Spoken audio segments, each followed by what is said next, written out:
Hi everyone. So today I want to talk about something special. I want to talk about why we understand and perceive the thing as we perceive them the way they are. So for example, why this is a lamp, this is a door, a wall, a house. What makes us understanding reality in the world? And then I made this beautiful drawing here, and this is a really simple example. But for here, reality, you see, this is a chicken, the cow, and the trees, and it's conditioning of society, of cultural conditioning, family, government, that make us understand that object or being are resources. And I'm not here to advocate for veganism or anything. I'm just trying to dive into what makes us understand what we understand. So conditioning, what it is, it's a repetition of information that eventually creates an idea in their mind, and this idea becomes a reality, understanding of reality. And for most of us, no matter where we come from, no matter the culture, the language we speak, the first word we learn is mama. It's the word that comes from when we're a baby being cared of, and it doesn't come naturally. It's repeated for most of us hundreds, if not thousands of times throughout the when we're born to the first time we're able to pronounce it.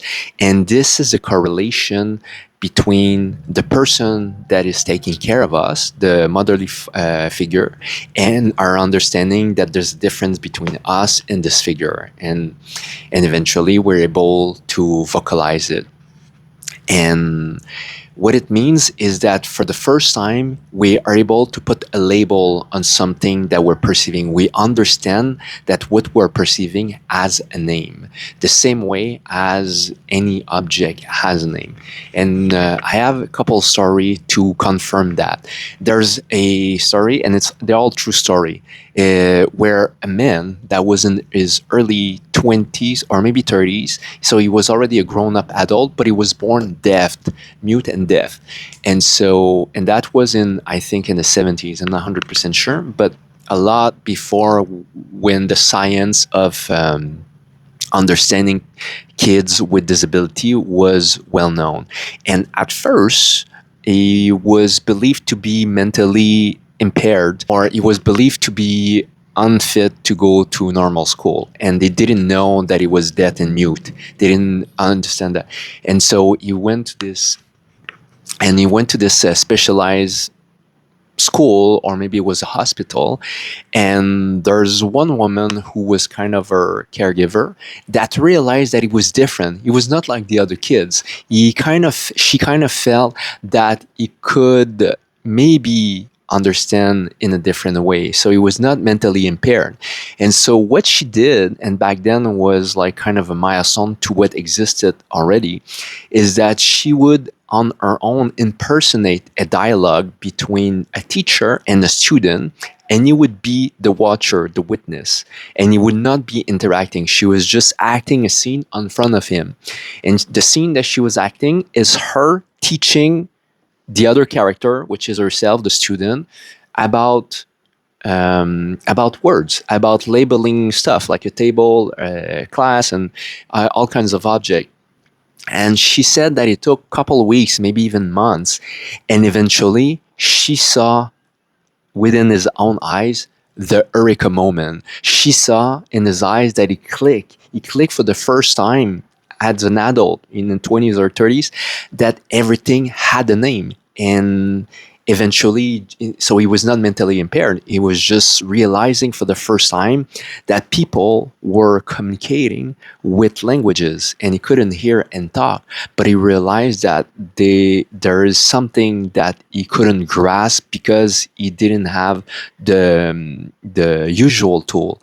And so he learned sign language after being an adult. And so for him, the psychologist asked him, it's like, how was it before you learned languages? And he expressed that it was darkness. He just didn't, there was no thought. There was no thought because there was no vocabulary. There was no vocabulary.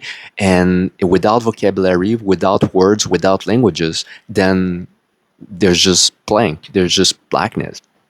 And he said for him, words brought light into his mind. So he could perceive reality differently, the same way I imagine as somebody who is seeing color for the first time. It's just a new way of seeing a reality.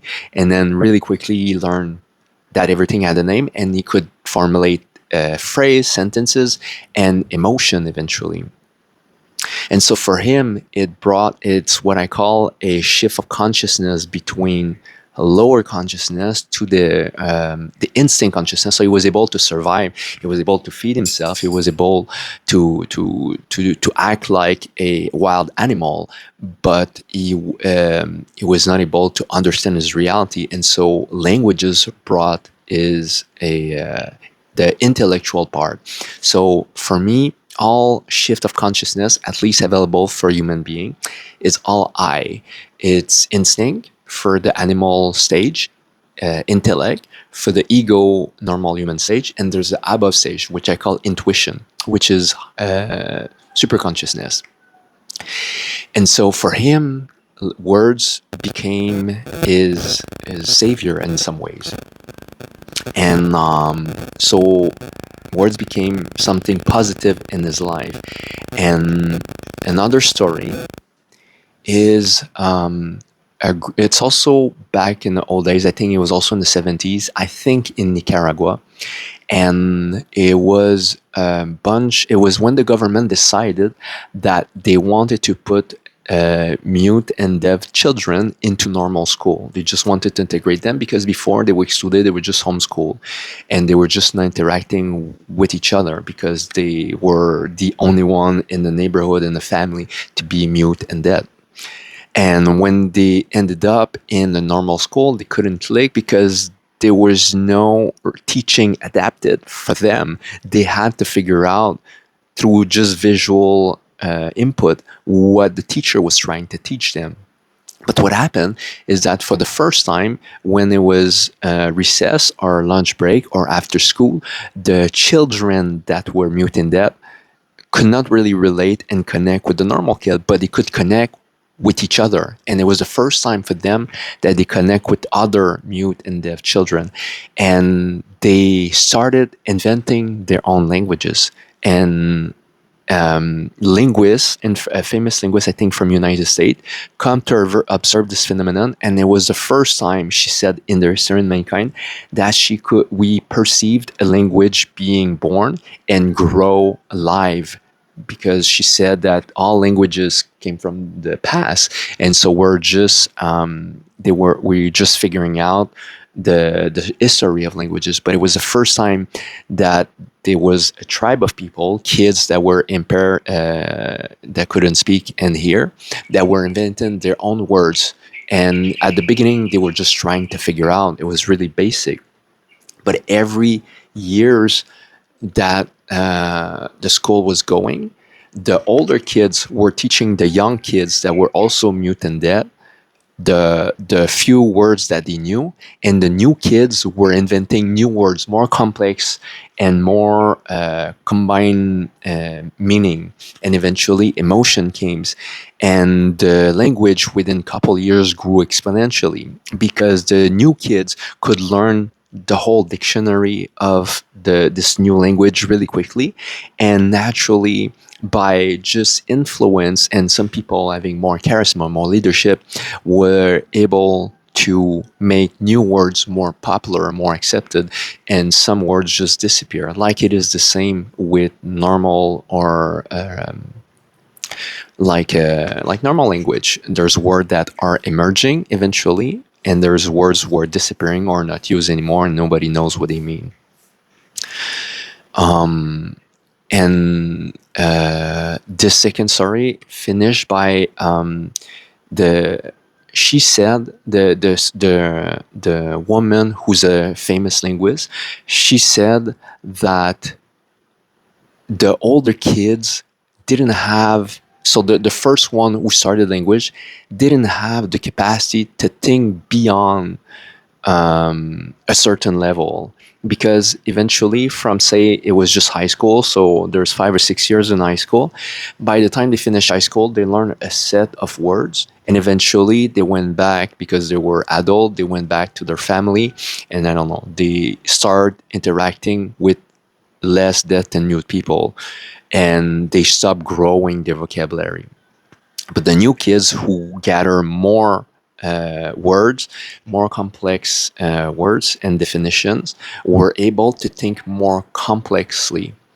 And what she observed is that if you were not taught a word, you couldn't feel or understand or perceive a certain level of reality, including emotion. And there's many side story like this where older generation with a more simple mind, less vocabulary, less education, who are not able to think about a reality that exists from people who have a more complex mind, more developed vocabulary, like the subjunctive, like what would it be if, could, should, would. It's mean that it's a possible reality, but it doesn't exist because it's conditional to something. And people with a doesn't have this mm, kind of connection in the brain, they cannot feel or understand or think about this kind of concept. And so, what I want to mean with conditioning, it's really that our perception of reality and what we can understand from reality is, as its foundation, based on what we learn. And so, what we learn is onefold. We need uh, we need education, and we need our own experience. The same way as a child who's curious and hear for the first time about orgasm. Say you're 10 years old, you hear that, that's cool. He doesn't really know, and he has his parent. It doesn't matter if the mother or the parents are top level tantric teacher and know everything about orgasm, maybe have wrote books and know all the different style, different type and level of orgasm. Even with their best description, they'll never be able to transfer the knowledge of orgasm to the child. They can create curiosity, but they cannot give the experience to intellectual uh, words. But at the same time, somebody who has an orgasm but doesn't have knowledge, because you just explore by yourself and then you feel something, and eventually it's like you're questioning yourself, you might not know what just happened to you. And then so by having knowledge and experiences, then we can understand our own experiences. um, and it's the same with all emotion. So for example, love or God, when we only believe what we're told, conditioning from either mainstream, from family, from what we read, from social media, from friends, then, and we don't have our personal experience, we allow the conditioning that we learn from others to shape our understanding of what we think we know about something. And so if it's a table, it's easy. It's like a flat surface with 3 or 4 legs or plus, and then you can put something on top. And then when we see it, we can understand, we can relate to it. And when it's an emotion, when it's something more personal, more experiential, and then we're told what it should feel, what it should be, and then the conditioning is not accurate, then people think they find, for instance, love, because it's like, oh, this man or this woman has everything I'm looking for, and she's marrying me, and eventually you think love doesn't exist because either your partner cheat on you, or they divorce you, or whatever, doesn't feel aligned anymore, and then there's people who are losing faith, and it's the same thing with God. But the problem is not because love and God does not exist. The problem is because the conditioning is wiring our brain in a certain way, and it doesn't necessarily mean that the conditioning is of bad quality. It could be good quality conditioning, but the way we are framing and understanding in our own mind is not close to the truth. And then because when you have your own experience about something, you and you have the knowledge, everything makes sense, and then you might be good at explaining it, and or you might not be good at explaining it, but you understand for yourself. And so if you're asking your parents, for instance, or a teacher about something, and they're not really good at explaining it, or you're not really good at puzzling the size of the puzzle, you might think something that is different than what they're explaining, mostly about something that is more complex in the material world, like emotion or spiritual awakening. All this to say that we are in need to find our own experiences about everything we learn, so we can we can be sure that we understand the reality as it meant. If we're told and we don't have our own experience, then either we are feeling lost or mistrust based on, not because reality of love and God does not exist, but because we don't have a personal experience. And I think a lot of people, mainly in the spiritual journey, are thinking that learning more spiritual information helps us to understand more about the spiritual realm. But at the same time, in my own experience, good information should just be there to erase bad information. But eventually, that new or better information should dissolve on its own. And for higher truth, because when we're using our mind to understand something from the heart, something that is not rational, then the rigidity of the mind, even with good quality knowledge, enable us to perceive beyond what we understand, even if it's good quality information. And so, good knowledge to erase bad knowledge, but eventually, just like orgasm, it's not about like, oh, the feeling, the energy coming through, and eventually you have to forget about the knowledge so the experience can come, and then use the knowledge like, ah, this was an orgasm, this is love, this is God. Yeah. So, is there more for me to share about this?